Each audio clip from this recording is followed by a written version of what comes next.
The baseball expert at Voltage Live, and we are, I guess, unofficially, it's kind of like the NBA where they say it's halfway through the season, even though you technically have played more than 81 games for the most part of what you're little doing over right 60. now. I did the math the other day. So, we are at the MLB All-Star break week, whatever you want to call it. So we're going to go through, we're going to talk about the first half of the MLB season. I'm going to let you drive the conversation here. But first of all, any big takeaways before we don't have a lot of time for it about the home run derby and or what we're going to see tonight? I already posted about Matt Olson. He was my guy who I picked. I wanted to wait to release it, and I made sure I cheat-proofed. I said I didn't feel Junior Caminero was going to, at least win it was how I was phrasing it, but maybe I was thinking, really go deep. But, wow, I'm more impressed by the fan who snagged that ball. I mean, he went up for it.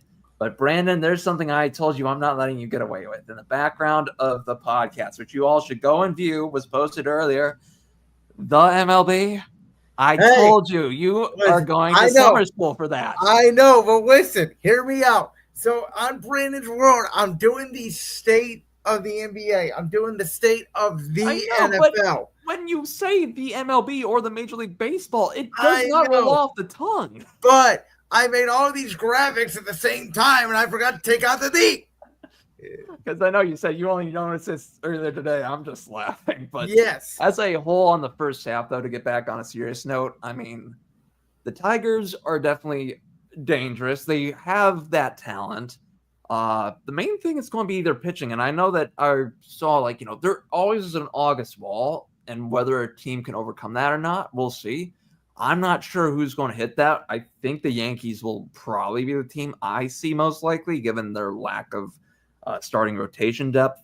But there's definitely a lot of intrigue. I mean, the AL West could still be for grabs. The NL Central could have a repeat of last year, where Patrick Murphy, who I forgot to finish my thought on him on the podcast the other day.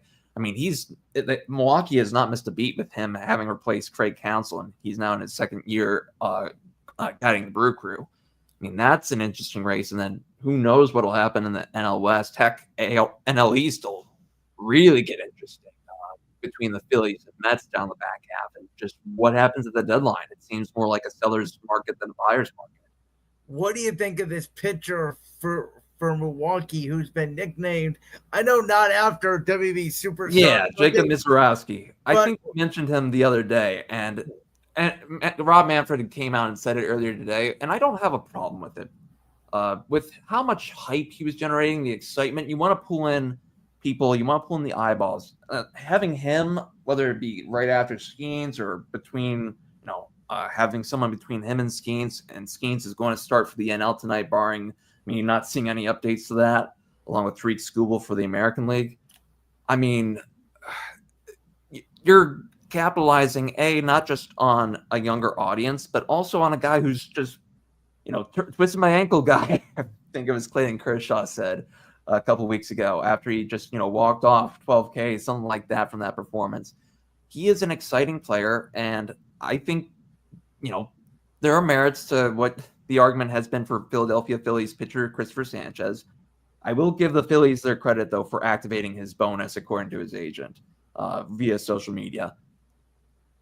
I think, though, again, whether it's the worthiness or whether it's trying to broaden your base, I think broadening the base is the right move. However, I do understand why it can come off in one way, because 5 games is barely enough for a pitcher, because Skeens had the record last year at 11 before making an All-Star I thought it was 10 or 11. Yeah. It's funny about All-Star games. I always think that All-Star games should be one or two things. I don't think you can have both. Number one, I personally, and I have said this across all sports, you probably know this, I hate fan voting. I think it's stupid. I think it's biased.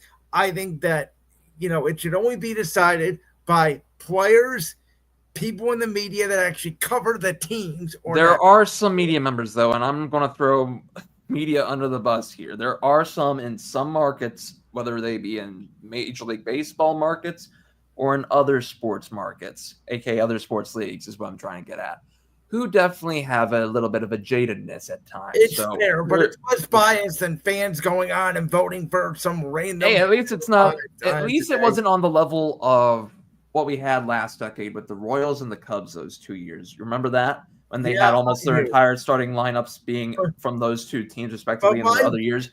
Here's what I found funny, though, with the voting this year.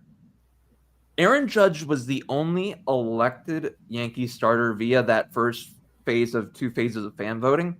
Every other Yankee that appeared in phase 2 did not get the fan vote win. They were knocked out. So that was what made me laugh, was that the Yankees could only elect Judge. Again, the pitcher's situation is different, but the Yankees only got in Judge as a starter. Do you know how funny that is?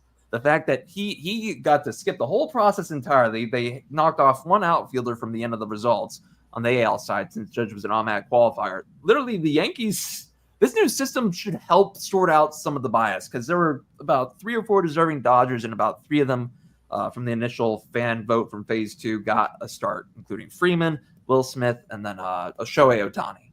So it's really even things out a little bit, especially when you get those ballot stuffer fan bases. Now we have a way to filter that out.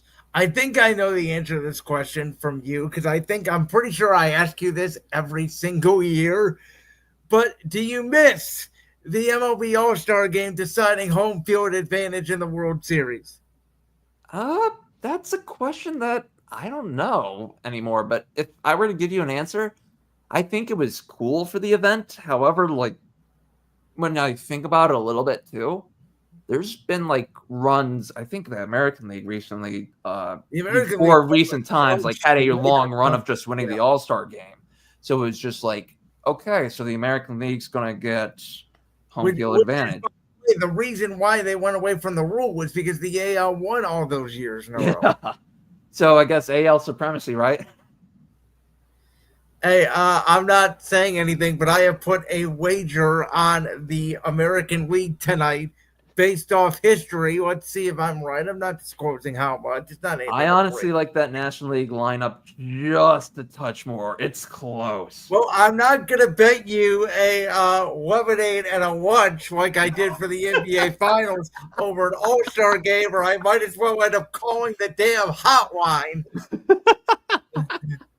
But you actually brought it up unprompted. Nonetheless, what are we going to look for here, storyline, Sean, for the second half of the MLB season? Oh, boy. So where do we want to start? Tampa Bay has obviously got a new owner, and how that evolves is going to be very interesting. It'll be slow news, but that should hopefully help settle once whatever happens with the Athletics gets sorted out. Because I know I spoke about my pessimism. Go listen to the podcast. That should hopefully help in the coming years and after the CBA, whether it's, early in 2026, 2027 lockout, no lockout. It should help lead to an expansion of Major League Baseball in a couple of years from now. I don't know what year will happen, but it should help settle, because the main office's priorities, among many, and especially of late, to even consider expansion, were to get the Tampa Bay and the athletic situations handled and just done with. And if you can get the Athletics handled, because it sounds like Tampa Bay is on more solid footing now, especially with a new team owner planning to move into downtown Tampa, that should help a lot on that front. In terms of the actual game action, we're going to see how inept the Pittsburgh Pirates offense is going to be, because not only Skeens, but his fellow rotation mate, Mitch Keller, both of them in the win category, because wins have become more of an outdated stat. You need to pitch 5 innings and either be leading when you leave, or, if you're in the top half of the inning pitching the 5th, you exit after that and your team goes ahead in the bottom half, then you would be able to get the win, or, all the other rules. How many wins do they end up getting this year? Because I think, Keller only got 1 win since his first start within the last, it was like 2 weeks ago, I want to say. And like that's bad offense, even though what we saw from O'Neal Cruz was amazing. Here's what I'll say to that. I've always believed, I think as you have, that ERA matters more than wins. But I do think a little bit when you start does the team win overall, even if you get a no decision? I kind of think So that like there was an psychological. article, I think it was in the Athletic recently or ESPN. I can't remember who it was, but they wrote up a really good piece on how to overhaul the win based off of game score. And it's a stat that I don't really want to explain too much because I'm not as well versed in that language yet. But when it can be sometimes a little bit funky with wins because Emmanuel Clase, let's say he blows, a save, but then the Guardians were to come back and win the game, and he was the pitcher who was last on. And he gets a blown save and the win. Yeah. So there's no save. It's obviously blown save and a win. So let's say, Bobby went 8 innings and then Clase blew the save. Well, the save goes to Clase. I mean, not the save. The win goes to Clase. So there's stuff like that. And we need to kind of refigure this out because there's one faction that's going to be among the older head crowd that's going to be the traditionalists who want to see the 300 games earned the hard way. But honestly, with how the game has developed and how pitching has moved more towards openers and MLB trying their best to disincentivize those openers, but for teams to stop using them as frequently, there needs to be an overhaul on that front. Well, and as we talked about, for whatever reason, this year would be the first time since 1989 if we don't get a no-hitter. Yeah, I mean, I gotta believe there's going to be one. There is going to be at least one, whether it be a no-no or a perfecto. I will be shocked if there's not a single one. Again, just one. There's almost like one every year, right? By the way, I never have asked you this. Do you? I know the MLB does, but do you personally count combined no-hitters as one? Yes, as long as it was at least 9 innings in length. See, so the one that was thrown in 2021 by Tampa, that was a 7-inning doubleheader, that does not count.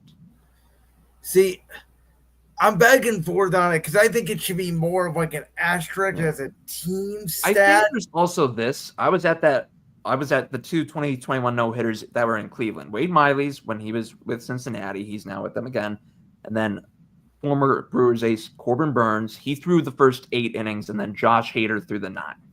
Like that is Hader's was only limited at that time to 1 inning. Because he didn't want to get hurt. But also, like Burns threw 8 really strong innings, and it's like you don't want to. But it's and still they made 8. the playoffs, I think. Correct? I believe so that year, but it's still 8. It's not 9. There's a. I think it also like how you value it also depends on how many pitchers you use. I mean, if you're using your closer like that, and the way that the Guardians' offense was, it was terrible. Like we all knew they had trouble hitting at times. Anybody remember Calvin Cowgill, ladies and gentlemen?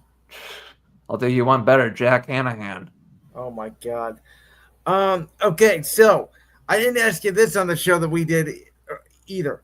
So I know who your favorite is coming out of the American League. You have made no secret about it. You believe it is the Detroit Tigers.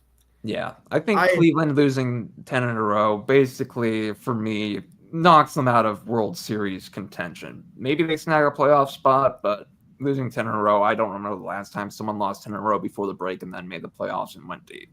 However, if today we're sitting here, obviously, second half of the season, we don't have baseball games again until Friday, who would your pick be to come out of the National League? And then out of that World Series potential matchup, who would you pick as the favorite?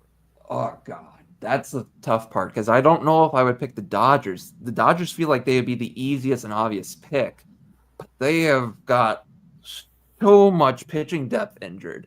And we're assuming that, again, if this is today, like there's been the trade deadline, let's just say, has been axed, right? They don't have enough, I think, to really get through a whole postseason gauntlet right now. San Diego, I don't know if they would be my favorite. I don't know. It's a very close race. I think you can make a case for Philadelphia, the Mets, the Brewers, maybe the Cubs. They did lose, I forgot about this, Justin Steele earlier this season to Tommy John. So that was a big blow to the rotation.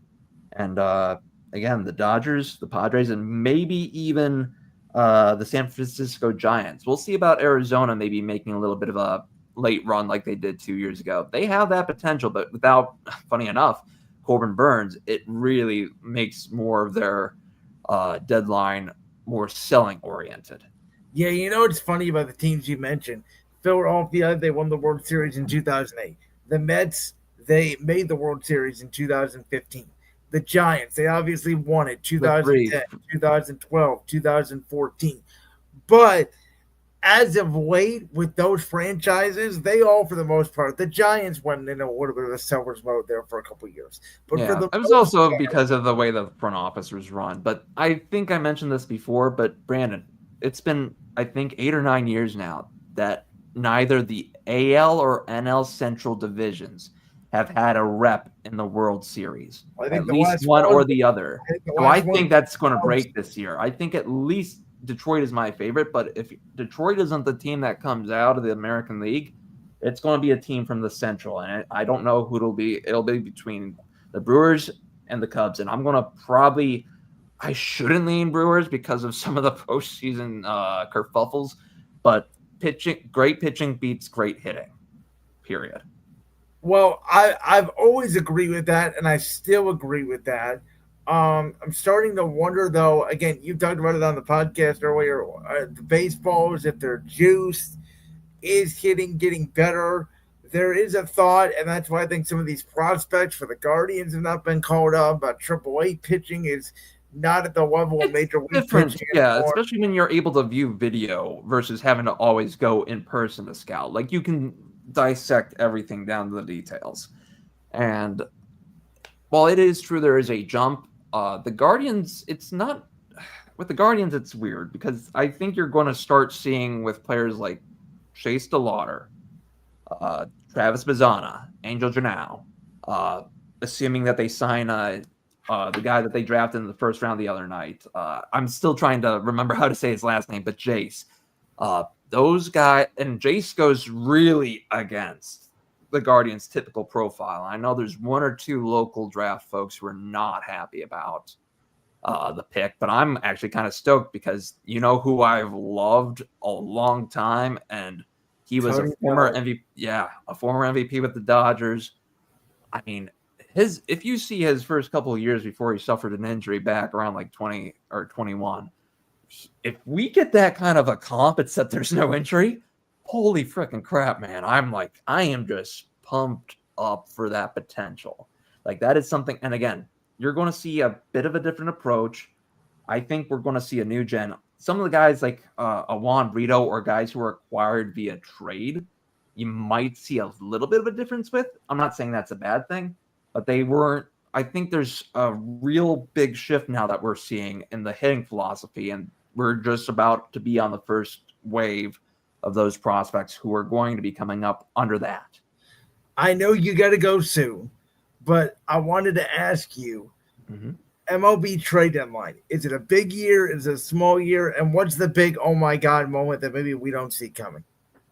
Good question. I think it's not going to be a huge year. I think you'll see a flurry of trades, especially for relievers. I'm not certain there's going to be a blockbuster right now. I'm just looking up at the standings as well. Byron Buxton's not moving anywhere. He's basically said he's going to put his no trade clause to use, full stop. Jose Ramirez is not going anywhere. I already quashed those rumors based off of a source reputable source. I doubt Kwan's going anywhere. I don't think he'll be going anywhere at the trade deadline at the very least. And Emmanuel Clase, I think you can just basically shut that down. His contract's too valuable. I think you could find a path to extend him this winter. That's but for Kwan,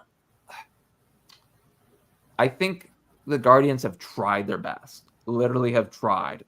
I think it's going to take more money than what Kwan would get on the open market for him to re-up in Cleveland. Not because he hates the Cleveland market, but I think he has a particular place in mind. I think given how he's a lot of players with his profile are not very commonly seen as successes in free agency, except he's a bit of a different breed in a way, if you kind of get what I'm saying. I think he's Ichiro 2.0. I'll be honest with you. I don't say like he's got more natural pop. Ichiro chose not to swing for the fences, but Kwan, think I honestly, and this is more speculation, I think he would prefer to play on the West Coast where it's warmer. He's from there. He played ball at Oregon State. We'll see. I could be totally wrong, and I would hope so. But I'm not very optimistic because he's what? After this season ends, he's got 2 more years of club control, and that's it. And the Guardians probably have tried their damnedest to lock up Quan. And I had heard there was some level of optimism from a few people that have been around for a while in the early spring. But when that didn't materialize, I kind of realized then and there that it's very unlikely, barring some big change that were to happen. And I don't know if it would happen soon enough to extend Quan. Fitz, any other thoughts on the MLB season?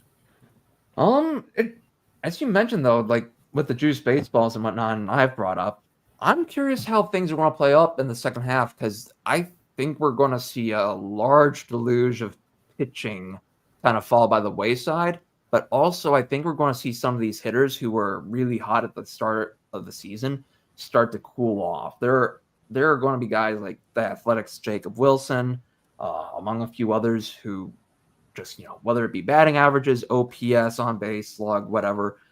Like last year when Jackson Profar was a all-star for the Padres, I kind of noticed just before that break that he was starting to trend downward. And I'm not correlating it to PEDs necessarily, but he did get busted for PEDs very early in this year's season after signing a 3-year deal with the Braves. So I'm going to be on the lookout for guys who are going to be starting to trend down, or we're starting to trend downward with some alarming trends. Because I think we're going to see a no-hitter in this final stretch of 60-plus games. It's just a matter of who's going to do it and how it's going to get done. It's probably not going to be in a humid ballpark like at Tampa Bay. That is fair enough, Fitz. Again, I thank you for spending some time with me on this Tuesday. Thank you for joining us, our MLB expert, MLB aficionado here at Voltage Live, the host of the Fitz on Sports Podcast, Sean Fitzgerald.